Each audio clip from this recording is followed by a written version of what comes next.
И всем привет! Меня зовут Влад 4, Глен, Серега, и мы в лесу! Сегодня мы снимем лайфхаки для выживания в лесу. Сейчас лето, все гуляют, можно случайно забрести в лес, попасть в такую вот непредвиденную ситуацию. И вот сегодня мы вам расскажем и покажем, как выбраться из леса целым и невредимым. Так что, ребята, приятного просмотра! Погнали! Ну что, ребята, пройдемся по базе. Когда вы приходите в лес, первая и самая главная задача — это не потеряться и не заблудиться. И в этом вам поможет ножик. Ну ладно, мне-то с кейса выпал, но вы можете найти какую-нибудь палку или что-нибудь такое. В общем, вот вы шли, потом подходите к дереву и оставляете какой-нибудь свой универсальный знак, ну, чтобы вы его отличили. Ну что в лесах там и грибники ходят, они тоже там полосочки рисуют. Я нарисую 4. Оп. Можем двигаться дальше. И если лес слишком густой, метки нужно вставлять каждые 10-15 метров. Ну а если не оказалось под рукой ножа, берем просто палочку и... Эта штучка тоже справляется с задачей. Пользуясь этим лайфхаком, вы никогда не заблудитесь.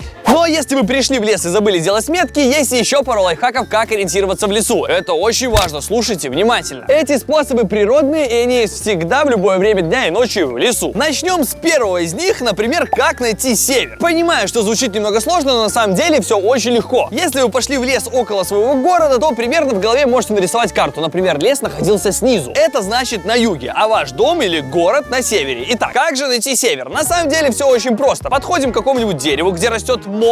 Вот, просто идеальный пример. И внимание, мох всегда растет на север. Во. А с противоположной стороны мха либо нет, либо его очень-очень мало. Ну и получается, что север вон там. Ну и как я сказал ранее, наш город находится на севере. Нам туда нужно было бы, если мы потерялись. Но с нами вы не потеряетесь. Итак, лайфхак номер 2. Если вы почему-то не видите мха, например, вот кроме этого дерева, я вам так хочу сказать, вроде мха больше нигде и нет. Тогда мы делаем вот так. Поднимаем голову вверх. Мы ищем ели или сосны. Ну, это такие деревья, похожие на елку. О, например, вон нашел прямо вообще рядом. И сейчас самое главное — посмотреть, где ветки на елке длиннее. Там, где ветки побольше, это юг. А там, где их либо нет, либо они поменьше, это север. Ну, получается, все правильно. И мох подсказывает в ту сторону идти, и деревья. Вот так вот легко мы смогли определить север. Но если и ветки, и мох не получается найти, ищите еще и муравейники. Потому что муравьи строят свои дома на южной стороне. То есть муравейник будет смотреть вон туда. Ну и есть еще один лайфхак лично от меня. Я им всегда пользовался, когда был маленький и ходил в лес. Это меня мама научила. А когда заходишь в лес, нужно понять, с какой стороны солнце. Например, оно сзади и справа от меня. Если я в лесу провожу немного времени, то когда я буду возвращаться, мне нужно будет повернуться так, чтобы солнце было слева и спереди. Во, мне туда, потому что я оттуда по факту пришел. Это самый легкий способ и реально меня очень часто выручал. Но если вы в лесу полдня провели, лучше им не пользоваться. Ищите мох. Ну а следующий лайфхак поможет вам, если вы в лесу получили ранку, например. Ну, не глубокую. Но надо же что-то с ней сделать, чтобы она побыстрее зажила. А то еще могут быть какие-нибудь заражения, ранка загноится, и все это очень неприятно. Но представляете, в лесу есть антисептик. Да, представляете, растет прямо на земле. Точнее, возле дороги. Да, вы уже догадались, это подорожник. Вот так вот выглядит. Это супер чудодейственное растение, но у него есть один минус. Он растет у дороги. Соответственно, если вы заблудились в лесу, вам нужно найти какую-то тропинку или дорогу. И именно там он растет. Итак, собственно, что нужно сделать? Для того, чтобы обеззаразить вашу ранку, вам нужно взять листочек и размять у себя в руках. Ну, чтобы у растения сок начал выделяться. Так, вот я его так прям пожимаю. Выдавливаем из этого листочка сок. И вот он стал немножко такого мокрого цвета. И теперь вот этой частью мокренькой прикладываем к вашей ранке. Так нужно подержать несколько минут, и кровь должна перестать идти. Я думаю, за несколько минут можно менять эти подорожники. Например, это уже все истощился. Достаем новый, отряхиваем, также мнем. Желательно не дырявить и заменяем. Такие быстродействующие пластыри. Все, прошло несколько минут, ранка обеззаражена, и можно спокойно идти дальше. Итак, слушайте, если вы в лесу застряли прям надолго, рано или поздно захочется поесть. Охотиться не просто, как вы видите, вокруг наггетсы не бегают. Сейчас я вам расскажу способ попроще. Я уже как талантливый выживальщик кое-что нашел. Это моя добыча. 3 смачных гриба. Взгляните, это же королевские вешенки. Ладно, ребята, на самом деле мы сами их сюда подкинули. Вы лучше, как я, пример с меня возьмите. Брать нужно грибы только такие, которые вы знаете. Если вы там грибник, если у вас папа грибник, дедушка. Ну, если вы типа уверены. О, какой разрез. А я вам покажу, как грибы готовить. Так, все, собрал. Итак, костер у нас есть. Сейчас я вам покажу, как сделать мангал своими руками. Вот так, да. Для этого нам нужны просто подходящие палочки. Сейчас я вам все покажу. Итак, внимание, это шампур. А вот это мангал. Две вот такие вот рогатки. Сейчас мы это все. Вот так, все. Теперь грибочек насаживаем на шампур. Так. И сюда. Самый центр. И на огонь. Опа, пошел процесс. Теперь вот просто нужно иногда покручивать, чтобы равномерно прожарочка пошла. Вот и грибочек будет готов. Пам-пам-пам. Ну, посмотрите, потемнел. Говорю, как эксперт, вот так выглядит готовый гриб. Давайте пробовать. Кусаем где-нибудь вот посерединке. Что-то, ребят, на самом деле он внутри еще жидковат. Вода вон течет. И не додержал. Короче, лайфхак с грибом не работает. И вообще, если вы не эксперт в этой теме, лучше не есть грибы и ягоды. И поищите лучше яблочко. А вообще, человек, я слышал, 7 дней без еды может жить. То, что в экстренной ситуации потерпим. Ну а сейчас я научу вас самому важному. Это добывать огонь. Если у вас нет никаких подручных средств, вам придется прибегнуть к доисторическому методу. Нам нужно будет 2 палочки, и мы будем добывать огонь методом трения. Ну, то есть, по факту, просто вот так вот ставишь и крутишь. Сразу хочу сказать, процесс это не быстрый. Именно поэтому я рекомендую идти вам в лес хотя бы с ножиком. Ножик все это дело упростит. Сейчас я вам покажу, как добывать огонь в ускоренном виде. Пойду соберу немного веток. Та-да-да-дам! Готово! Все, что нам нужно, это ветки, ножик и шнурок из моего кроссовка. Мы будем добывать огонь также методом трения, но при помощи специальной конструкции, которая ускорит весь процесс. У нас все готово, и нам нужно будет вытащить карандаш. Ну, не в плане, что он должен писать, а в плане форму карандаша. Примерно, ну, такую. Оп, есть. Так, теперь вытачиваем. Так. Ну, вытачивать это, я вам хочу сказать, тоже дело непростое, но вроде что-то мы имеем. Короче, получился у меня вот такой вот карандаш, заостренный с 2 сторон. Ну, тут немножко, конечно, надо было бы еще подрихтовать, но мне уже, если честно, в лень. Я уже хочу костер развести. Ну, а теперь нам понадобится вот такая вот палочка. Я такую нашел просто в лесу, в ней тоже много чего нужно точить, но давайте я вам покажу результат сразу, потому что я так не объясню. Подождите меня минут 15, я думаю, сейчас все получится. Фу, прошло некоторое время, и у меня получается вот такая вот конструкция. Все, вроде бы все нормально входит и крутится. Трение будет именно здесь. И вот как это должно выглядеть. Небольшой вот такой вот отросточек и внутри углубление. Здесь будет зарождаться огонь. А сейчас мы сделаем сам механизм. Для этого нам понадобится вот такая вот палочка и шнурок. Из него мы сделаем лук. Вот, шнурок готов. Сильно мы тетиву не натягиваем и приступаем к добыче огня. Короче, ребята, все просто. Ставим нашу конструкцию, в нее наш карандашик. Обматываем его вот так вот. Ага, есть. Теперь прижимаем какой-нибудь палкой и крутим. Ну, как вы понимаете, трение создается гораздо больше, чем от рук, и поэтому огонь добывается быстрее. Возможно, именно так добывал огонь ваш прадедушка. Так, ну нам нужно, конечно, сюда что-то подложить. Подойдет какая-нибудь щепочка, листик сухой, ну, все, что осталось от зачистки ножом. Так, вот, и пробуем. Так, прошло уже примерно минут 10. Я что-то был увидел уголек, но потерял его. Сейчас Саня сказал снимать без остановки, чтобы мы точно его засекли. Так. Саня, прием! Подсними! Там уголек появился. Тихо. Теперь главное это не упустить и разжечь. Ювелирная работа.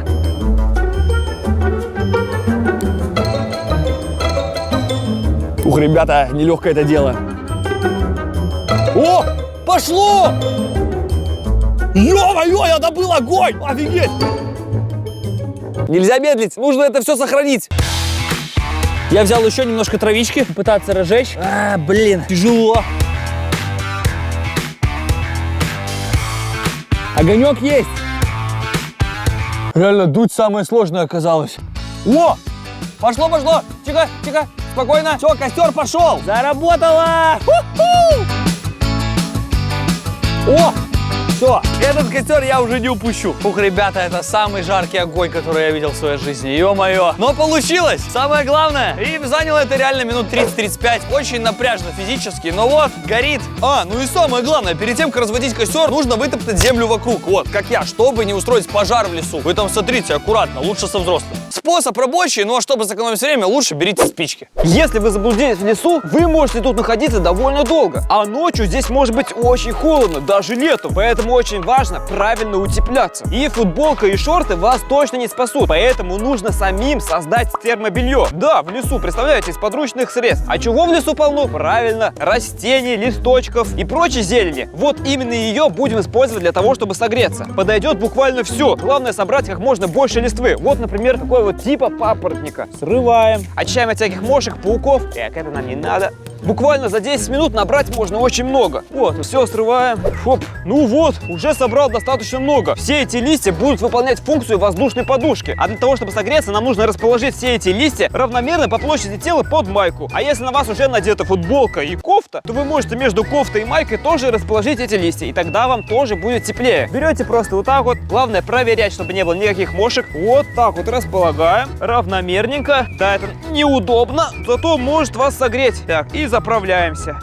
На самом деле листьев можно собрать еще больше, засунуть сюда, сюда. И таким образом они будут задерживать холодный воздух, а ваше тело будет оставаться в тепле. Правда, есть некомфортное ощущение, но это ничего страшного, это же просто листья. Они будут вас немножко покалывать. Но это лучше, чем замерзнуть. А еще очень важный момент. В лесу еще бывают такие растения, борщевик или крапива. Их лучше не трогать, потому что вы можете поцарапаться, пораниться, обжечь себе кожу. Лишний раз пользоваться лайфхаком про подорожник не стоит. Вроде согрелся. Идем дальше. Ребят, если у вас закончилась вода, а пить-то надо. Сейчас расскажу лайфхак, как фильтровать воду. И можно будет выпить даже вот такую.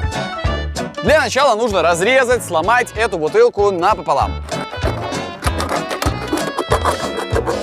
Эта часть бутылки будет фильтром, а вот сюда будет сливаться наша вода. Крышку убираем. И сейчас нужно будет создать здесь прослойку, которая будет фильтровать любую воду. Самый первый слой, самый нижний, это должна быть какая-нибудь ткань, или марля, или какой-нибудь бинт, или кусочек майки. Что-то чистенькое.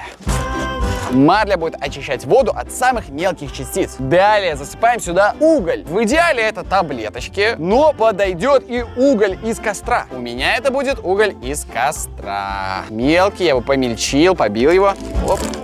Уголь будет обеззараживать, но есть один нюанс. Вода будет черного цвета. И последний слой, самый верхний, это барабанная дробь, мох. Он будет выполнять функцию первичной очистки. Вот так вот он выглядит. Засовываем.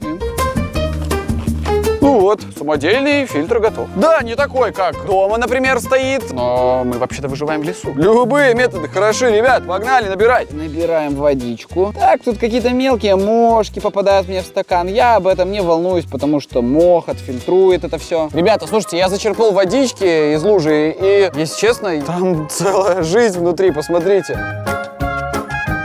Там дети комаров. Отпустим их на волю. Слушайте, я чуть погорячился с лужей, но я думаю, что этот фильтр может все-таки пригодиться. Но для этого нужна дождевая вода. Ну, я слышу, что человек тут дня 4 без воды вообще спокойно. А сейчас я вам расскажу, как в лесу избавиться от комаров. Если у вас нет никакого спрея с собой, можно прибегнуть к помощи природы. Сработает это, конечно, не на 100%, но все равно поможет. Для этого вам нужны вот такие вот еловые веточки, любые. Берем примерно вот столько. И растираем эти веточки в руках. Ждем, пока они начнут пахнуть. Не бойтесь, это не сильно колется. Уже начинает пахнуть. И теперь мы всем этим делом намазываем руки. О, оно должно быть такое, типа, влажненькое. В еловых веточках есть какое-то масло, которое отпугивает насекомых, и они не будут к вам подлетать. Елок в лесу много, можете набрать много веток, растереться по всему телу. Ну, а я, пожалуй, продолжу. Также, ребята, в лесу нужно не забывать про гигиену. Вот я, например, не могу, если долго не чистить зубы. Как-то вот некомфортно сразу. Хочется чувствовать себя свежо. И когда мы застряли в лесу, нам поможет, та-дам, сосна или ель. Работает очень просто. Отламываем веточку и... Вау, вот это эвкалипт. Реально, здесь пасты с эвкалиптом, вот чисто вкус один в один. Прожевываем, чтобы все соки вышли, и выплевываем. Как мы помним, пасту глотать нельзя. Интересно. Аромат просто бомба. Все перебьет. А сейчас, ребят, я вам хочу рассказать, что делать, если вас укусила змея. Это очень важно. Слушайте внимательно, пожалуйста. Короче, первое и самое главное. Не поступайте так, как делают в фильмах. Например, там отсасывают яд, делают свое противоядие и так далее. Это нифига не поможет. А может и сделает даже хуже. Короче, самое главное. Если вас укусила змея, сначала нужно запомнить, какого она была цвета. Это очень важно. Врачи при помощи этой информации поймут, что это за змея, и дадут вам нужное противоядие. Второе Второе, это стараться не двигать той частью тела, куда вас укусила змея. Это очень важно. Яд попадает в вашу кровь, и лучше минимизировать его распространение. А чем больше вы двигаетесь, тем быстрее кровь циркулирует по вашему телу. И третье, ребята, не волнуйтесь и как можно быстрее вызывайте врача. Надеюсь, именно этот лайфхак вам никогда не понадобится, но на всякий случай будьте готовы. Если что-то забыли, еще раз перемотайте и просмотрите весь этот кусочек. В лесу очень важна вода, и она может у вас закончиться. А цивилизация может быть где-то далеко, и вам нужно как-то ее добыть. Вы уже знаете, как делать фильтр для воды, а сейчас я вам расскажу, как добыть эту воду. Для этого вам нужна лопата, бутылка, у меня, например, это 5-литровая, можно любую другую, и полиэтилен, ну это пакетики которые, или любой другой плотный материал. Итак, для начала нам нужно выкопать яму. Допустим, здесь. Чем глубже, тем лучше. Хоп. Плюс леса в том, что земля здесь очень мягкая, потому что здесь много растительности. Почва регулярно удобряется, поэтому копать легко. Самое важное — выкопать яму глубже, чем ваша бутылка, чтобы образовалась такая воронка в вашу бутылку. Мне вот еще надо покопать. Все, вот теперь бутылка помещается. Но это только еще полдела сделано. Теперь мы берем полиэтилен. Это может быть мусорный пакет, просто пакет. Итак, теперь мы берем и натягиваем над этой ямой полиэтилен. Чтобы полиэтилен никуда не улетел, его можно присыпать по краям землей. А теперь в центре над нашей бутылкой мы делаем дырку. Оп. И таким образом у нас получается воронка. Когда пойдет дождь, он будет капать на полиэтилен и стекать в бутылку. Таким образом, за один дождь у нас будет питьевая вода. Так, я чуть-чуть больше поднатянул и сделал дырку чуть-чуть поменьше, просто палкой проткнул. Давайте я покажу, как это работает, ну, с обычной водой. Итак, вот наш дождь, проверяем. Смотрите, тут собирается как раз лужа, и она потихоньку стекает в бутылку. Ну и, допустим, когда дождь прошел, мы приходим на это же место, аккуратненько убираем полиэтилен. Вот так вот. Оп. И достаем бутылку. И вот, внутри бутылки есть вода дождевая. Ну это я полил секунд 5. А представьте, такой дождь будет идти час. У вас будет даже больше, чем эта 5-литровая бутылка. А после этого нужно профильтровать воду, и можно ее пить. Самое главное, если вы уже собрались уйти с этого места, не оставляйте за собой мусор. Складывайте полиэтилен и уносите с собой. Кстати, не всегда у вас в лесу есть с собой лопата. Ну, бутылка и пакет еще возможно, но без лопаты яму выкопать не удастся. Поэтому есть альтернатива. Вот, смотрите, мы проходим прямо сюда, и здесь есть лесная, невыкопанная яма. Да, в лесу бывают вот такие вот ямы. И она вам тоже отлично подойдет. Ставите сюда какой-то сосуд, застилаете пленкой и ждете дождя. Ну и все, теперь жажда в лесу вам не страшна. Идем дальше. Ничего, Серег, что, прям дождевую собрал? Ага. Кстати, ребят, вот дождевую воду пить нельзя. Реально нельзя. Только если профильтровать ее. И только если выживание. Да, давай, заливай, попробуем. Потихонечку, потихонечку, потихонечку. Процесс пошел. Слушайте, вода не чернеет.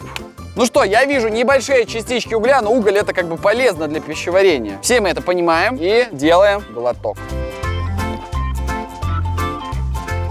Полный порядок. Лайфхак рабочий, проверен профессионалами. Можете использовать. Чуть-чуть угольком отдает, но это же атмосферно. Да, такую точно не купишь в магазине. Если вы проводите в лесу много времени, то вам придется где-то ночевать и отдыхать. Делать это на земле совсем не хочется, потому что есть змеи, крысы, пауки, насекомые. Короче, куча всякого живого ходит по полу. Поэтому я предлагаю сделать сейчас лежанку. И для этого мне понадобится пила. Если у вас пилы не будет, справиться все равно можно, но это будет посложнее. Вам нужно будет найти место в лесу, где есть поваленные деревья. Вот, например, я нашел. И надо их распилить или разломать на равные части. Вообще, обычно в лес берут палатку, но я сегодня ее не взял, поэтому буду ночевать на своей лежанке. Я половину пропилил, сейчас хочу попробовать еще один лайфхак, прямо из детства. Работает. Половину пропилили, прыгнули, все готово. Ну и так со всем остальным. Все, последняя палка готова. Теперь мне нужно найти палки побольше и подлиннее. Зырьте. Вот еще такую же где-то надо достать. Будем делать нашу лежанку по принципу рельсы и шпалы. И на шпалах я буду спать. Моя конструкция готова, ребята. Для того, чтобы подстраховаться, я взял березовые веточки и вот так вот привязал основание к толстому дереву. И еще один лайфхак вам. Березовые ветки можно использовать как веревку, потому что она довольно эластичная и упругая. Ну а теперь остается самое простое. Просто берем по веточке и укладываем нашу лежаночку.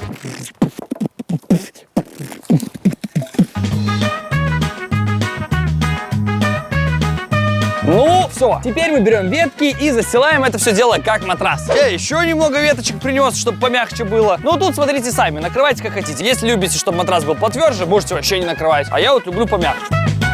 Вот это мое ложе. Это как из Тарзана просто. Я сделал красоту. Давайте тестить. Вроде крепко. Ну, вы сами понимаете, это Глент делал, поэтому здесь может быть все что угодно. О, да не, вообще крепко. Представляю, что я охотник и хочу спать. О, с учетом того, что это делал я, вы сделаете в раз 10 лучше, я думаю, вообще офигенно. Удобно, мягко, красиво. Посмотрите, какой вид.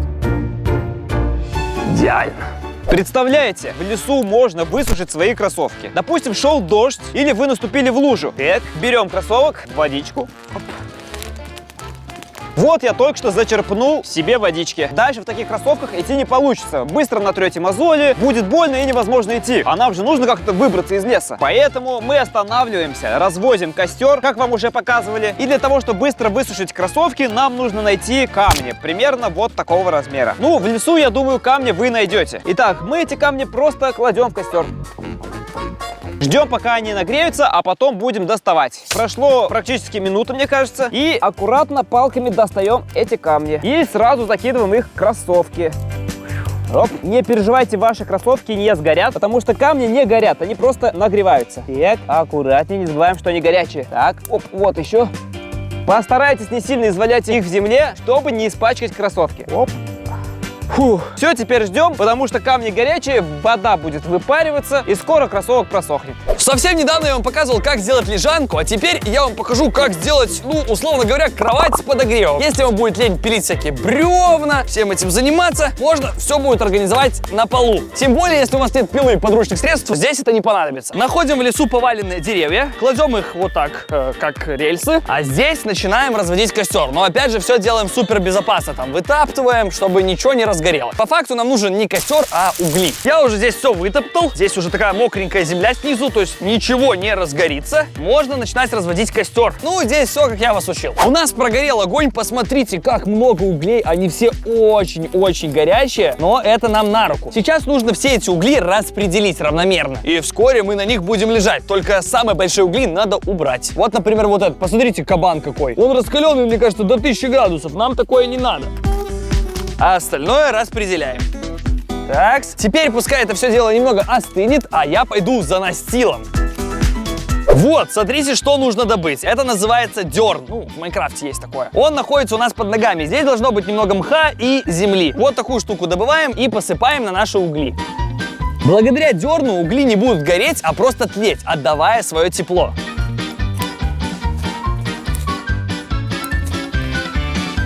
Так. Все, теперь кислород в угли не поступает, и они начинают тухнуть. Ну, на это ложится еще пока что очень горячо, поэтому мы сделаем еще один слой из веток дерева. Я думаю, идеально подойдет орех. Сейчас принесу.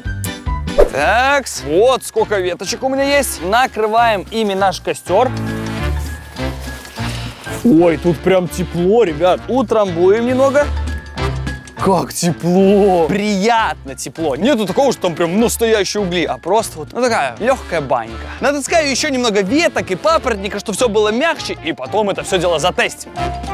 Сделал из папоротника вот такую вот подушку и готов тестировать. Еще немного дымка есть, но в принципе он быстро затухает. Так, немного страшно, но в принципе ничего горячего здесь нет. Так, я как будто на печи сплю. Так, ложимся. Тепло. Реально прям очень тепло. Прям как будто на полу с подогревом лежишь. Вау. Ребята, лайфхак непростой. Делается где-то минут 30-35, но определенно рабочий. И в экстренной ситуации может вас спасти. Вот я прям в спине чувствую, как там прям... Ну и еще один плюс. Если останется немного дыма, как у меня, он отгоняет комаров. Реально никто не прилетает. Смотрите, можно спокойно спать. Блин, вообще, я в шоке. Так.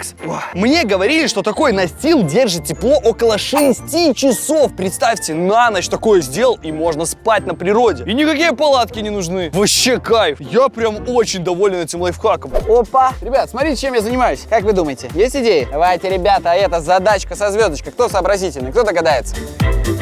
И, ребята, барабанная дробь — это факел. Да-да-да. Нам нужна просто какая-нибудь палочка, чтобы держать. Делаем в центре разрез, трещину.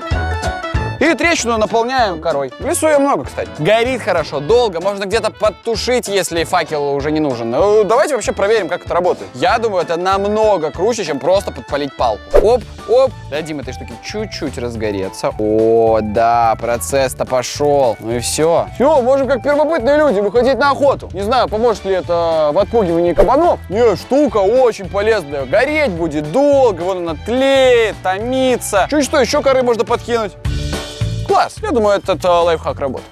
В лесу представляет опасность не только голод, холод и жажда, но и еще дикие звери. Да, встретишь их нечасто, но в любом случае лучше быть готовым. Поэтому, если вы слышите какие-то странные шорохи или звуки, лучше перестраховаться и подготовиться. И есть два этапа. Первый – это не дать им вас учуять. Ну, мы такие существа, люди, что мы специфически пахнем не как остальные звери. Поэтому для зверей мы что-то непонятное и опасное. И они нас боятся и могут напасть, чтобы отпугнуть. Так что лучше не дать им нас учуять вообще. И первым этапом у нас будет избавление от человеческого запаха. Для этого постарайтесь найти в лесу грязь, глину или что-то похожее, как, например, вот это.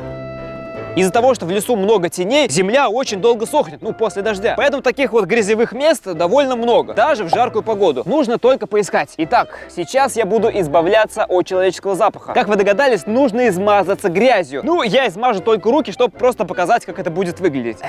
А вам придется для выживания измазаться, ну, максимально. Ну, мне кажется, если вы услышите где-нибудь кабана рядом, вы просто готовы будете окунуться в грязь. Фу, это противно, неприятно. Но главное ее втирать. Да, представляете, грязь может избавлять от запаха. Казалось бы, грязь выглядит так, как будто бы она воняет. А вот, наоборот, работает. Фу, я прям себя чувствую выживальщиком настоящим. И вот таким вам нужно выглядеть полностью. Ноги, лицо. Чем больше площади тела вы покроете грязью, тем меньше человеческого запаха на вас останется. И вы будете практически незаметны для остальных животных. Ну а теперь второй этап. Переходим ко второму этапу. Сделать много дыма, потому что животные боятся дыма. Как разжигать костер, вы уже знаете, поэтому он у меня уже горит. Для того, чтобы этот костер у нас задымил, необходимы еловые ветки. Ель очень хорошо дымит. Итак, закидываем.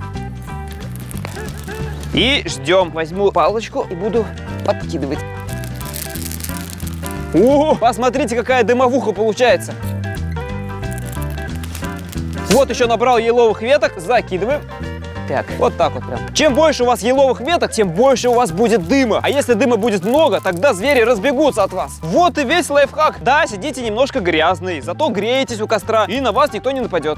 Ребята, вот пока шел по лесу, услышал, где-то вот что-то шурудит. Боюсь, что это кабан. Есть у меня один лайфхак, как отогнать кабана. Когда-то в прошлых роликах я вам уже показывал, как призвать кабана. Сейчас нужно его отогнать. О, вижу, кабан надвигается. Нужно стать в позу и напугать его. Сделать глубокий вдох. Все, ушел. Кабана отогнали. Я его на кабане жестко послал. Это тембр нужно иметь. Попробуйте так сделать, отмотайте ролик назад, вот переслушайте и добейтесь этого звука. Тогда вы сможете отогнать кабана.